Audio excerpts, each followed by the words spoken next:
आज हम निर्गमन की पुस्तक के 14वें अध्याय का अध्ययन करेंगे। यहोवा ने मूसा से कहा, इस्राएलियों को आज्ञा दे कि वे लौट कर मिग्दोल और समुद्र के बीच पीहहीरोत के सम्मुख बाल सम्मुख के सामने अपने डेरे खड़े करें। उसी के सामने समुद्र के तट पर डेरे खड़े करें। तब फिरौन इस्राएलियों के विषय में सोचेगा कि वे देश के उल्लेखनों में बजे हैं और जंगल में घिर गए हैं। तब मैं फिरौन के मन को कठोर कर दूंगा और वह उनका पीछा करेगा। तब फिरौन और उसकी सारी सेना के द्वारा मेरी महिमा होगी और मिस्री जान लेंगे कि मैं यहोवा हूँ। और उन्होंने वैसा ही किया। जब मिस्र के राजा को यह समाचार मिला कि वे लोग भाग गए हैं, तब फिरौन और उसके कर्मचारियों का मन उनके विरुद्ध पलट गया और वे कहने लगे, हमने यह क्या किया कि इस्राएलियों को अपनी सेवकाई से छुटकारा देकर जाने दिया। तब उसने अपना रथ जुतवाया और अपनी सेना को संग लिया। उसने 600 अच्छे से अच्छे रथ वरन मिस्र के सब रथ लिए और उन सबों पर सरदार बैठाए। और यहोवा ने मिस्र के राजा फिरौन के मन को कठोर कर दिया, सो उसने इस्राएलियों का पीछा किया, परंतु इस्राएली तो बेखटके निकले चले जाते थे। पर फिरौन के सब घोड़ों और रथों और सवारों समेत मिस्री सेना ने उनका पीछा करके उन्हें, जो पीहहीरोत के पास बाल सपोन के सामने समुद्र के तीर पर डेरे डाले पड़े थे, उसको जा लिया। जब फिरौन निकट आया, तब इस्राएलियों ने आंखें उठाकर क्या देखा कि मिस्री हमारा पीछा किए चले आ रहे हैं। और इस्राएली अत्यंत डर गए और चिल्लाकर यहोवा की दुहाई दी। और वे मूसा से कहने लगे, क्या मिस्र में कब्रें न थी जो तू हमको वहां से मरने के लिए जंगल में ले आया है? तूने हमसे यह क्या किया कि हमको मिस्र से निकाल लाया?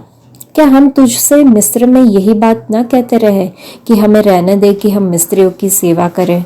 हमारे लिए जंगल में मरने से मिस्रियों की सेवा करनी ही अच्छी थी। मूसा ने लोगों से कहा, डरो मत, खड़े खड़े वह उद्धार का काम देखो जो यहोवा आज तुम्हारे लिए करेगा, क्योंकि जिन मिस्रियों को तुम आज देखते हो उनको फिर कभी ना देखोगे। यहोवा आप ही तुम्हारे लिए लड़ेगा, इसलिए तुम चुपचाप रहो। तब यहोवा ने मूसा से कहा, तू क्यों मेरी दुहाई दे रहा है? इस्राएलियों को आज्ञा दे कि यहाँ से कुछ करें। और तू अपनी लाठी उठाकर अपना हाथ समुद्र के ऊपर बढ़ा और वह 2 भाग हो जाएगा। तब इस्राएली समुद्र के बीच होकर स्थल ही स्थल पर चले जाएंगे। और सुन, मैं आप मिस्रियों के मन को कठोर करता हूँ और वे उनका पीछा करके समुद्र में घुस पड़ेंगे। तब फिरौन और उसकी सेना और रथों और सवारों के द्वारा मेरी महिमा होगी। तब मिस्री जान लेंगे कि मैं यहोवा हूँ। और जब फिरौन और उसके रथ और सवारों के द्वारा मेरी महिमा होगी, तब मिस्री जान लेंगे कि मैं यहोवा हूँ। तब परमेश्वर का दूत जो इस्राएली सेना के आगे आगे चला करता था, जाकर उनके पीछे हो लिया और बादल का खंभा उनके आगे से हटकर उनके पीछे जा ठहरा। इस प्रकार वह मिस्रियों की सेना और इस्राएलियों की सेना के बीच में आ गया। और बादल और अंधकार तो हुआ, तो भी उससे रात को उन्हें प्रकाश मिलता रहा और वे रात भर एक दूसरे के पास न आए। और मूसा ने अपना हाथ समुद्र के ऊपर बढ़ाया और यहोवा ने रात भर प्रचंड पुरवाई चलाई और समुद्र को 2 भाग करके जल ऐसा हटा दिया जिससे कि उसके बीच सूखी भूमि हो गई। तब इस्राएली समुद्र के बीच स्थल स्थल पर होकर चले और जल उनकी दाहिनी और बाईं और दीवार का काम देता था। तब मिस्री अर्थात फिरौन के सब घोड़े, रथ और सवार उनका पीछा किए हुए समुद्र के बीच में चले गए। और रात के पिछले पहर में यहोवा ने बादल और आग के खंभे में से मिस्रियों की सेना पर दृष्टि करके उन्हें घबरा दिया और उसने उनके रथों के पहियों को निकाल डाला, जिससे उनका चलना कठिन हो गया। तब मिस्री आपस में कहने लगे, आओ हम इस्राएलियों के सामने से भागे, क्योंकि यहोवा उनकी ओर से मिस्रियों के विरुद्ध युद्ध कर रहा है। फिर यहोवा ने मूसा से कहा, अपना हाथ समुद्र के ऊपर बढ़ा कि जल मिस्रियों और उनके रथों और सवारों पर फिर बहने लगे। तब मूसा ने अपना हाथ समुद्र के ऊपर बढ़ाया और भोर होते होते क्या हुआ कि समुद्र फिर ज्यों का त्यों अपने बल पर आ गया और मिस्री उल्टे भागने लगे, परंतु यहोवा ने उनको समुद्र के बीच ही में झटक दिया। और जल के पलटने से जितने रथ और सवार इस्राएलियों के पीछे समुद्र में आए थे, सो सब वरन फिरौन की सारी सेना उसमें डूब गई और उसमें से एक भी न बचा। परंतु इस्राएली समुद्र के बीच स्थल ही स्थल पर होकर चले गए और जल उनकी दाहिनी और बाईं दोनों ओर दीवार का काम देता था। और यहोवा ने उस दिन ही इस्राएलियों को मिस्रियों के वश से इस प्रकार छुड़ाया और इस्राएलियों ने मिस्रियों को समुद्र के तट पर मरे पड़े हुए देखा। और यहोवा ने मिस्रियों पर जो अपना पराक्रम दिखलाता था, उसको देखकर इस्राएलियों ने यहोवा का भय माना और यहोवा की और उसके दास मूसा की भी प्रतीति की। कुछ भी करने की ज़रूरत नहीं होती है जब परमेश्वर हमारे लिए कार्य कर रहे होते हैं। वह हमारी मदद के बिना भी हमारी मदद करने के लिए शक्तिशाली है। हम इधर देख सकते हैं कि परमेश्वर अपने लोगों के लिए क्या कर रहे हैं। उसने अपने दास मूसा से कहा कि वह अपनी लाठी ले और अपना हाथ समुद्र के ऊपर बढ़ाकर उसे 2 टुकड़े कर दे कि इस्राएली जो इस भूमि पर समुद्र के बीच से होकर चल सके।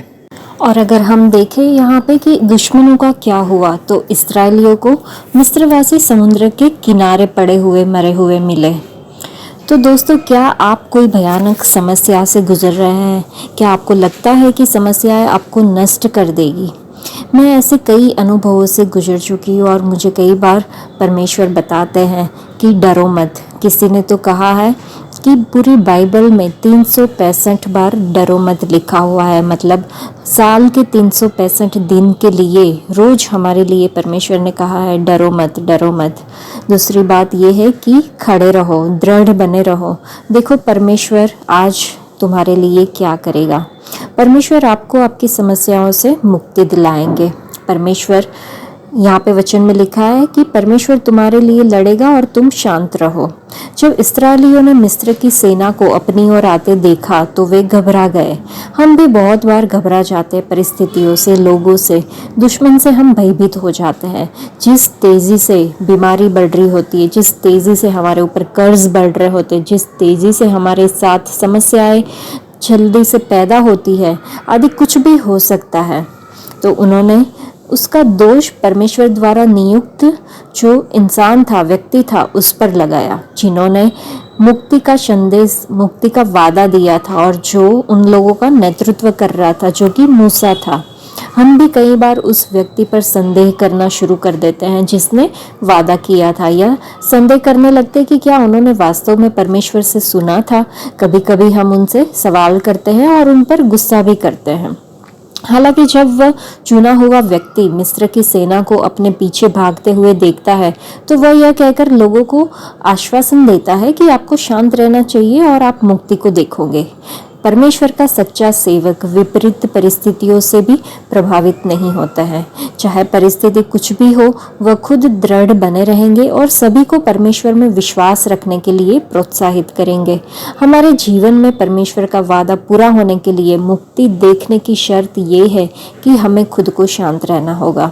यदि हम चुप रहेंगे तो परमेश्वर हमारे लिए लड़ेंगे। भजन संहिता में लिखा है, शांत रहो, जानो कि मैं परमेश्वर हूँ, मैं राष्ट्रों के बीच महान बनूंगा, मैं पृथ्वी पर महान बनूंगा। हमारे परमेश्वर कौन है जो महान कार्य करते हैं जिन्हें हम समझ नहीं पाते। वे रात्रि सागर में यात्रा कर सकते हैं, वे किसी भी कड़वे मरहम पानी को मीठा कर सकते हैं। क्या आप ऐसी स्थिति का सामना कर रहे हैं? हमारे प्रभु परमेश्वर वहाँ रास्ता बना सकते हैं जहाँ कोई रास्ता नहीं बना सकता।